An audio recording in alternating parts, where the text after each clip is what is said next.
What's your best, the tables have turned moment? Moving into my first home was the happiest moment of my life, and that is exactly why Gary decided to make it a living hell.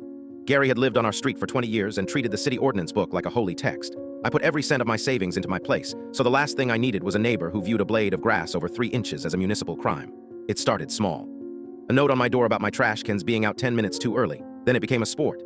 He reported me for a fence that was supposedly 2 inches too high. He even called the city because my mailbox was the wrong shade of beige. I tried being nice. I brought over cookies. He just looked at them and told me the sugar content was probably a health hazard. I was stressed out of my mind. Every time I saw his curtain twitch, I felt a knot in my stomach.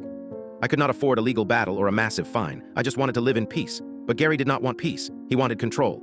One Tuesday, he filed a formal complaint about my driveway having a small crack, claiming it was a safety risk for pedestrians. That was the moment I stopped being nice. I did not just guess where Gary was hiding his secrets. I spent 3 weekends at the county records office. I paid $15 for the original 1984 blueprints of Gary's property and compared them to the current satellite imagery on the zoning map. The math did not work.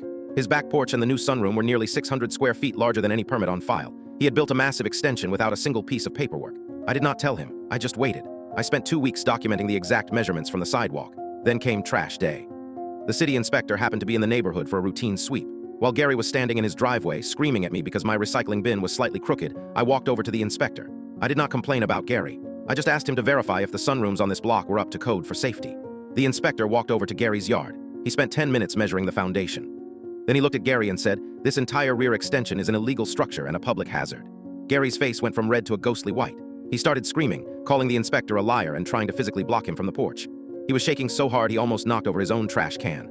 I just stood there and watched while the crew started marking his prized renovation with neon orange spray paint.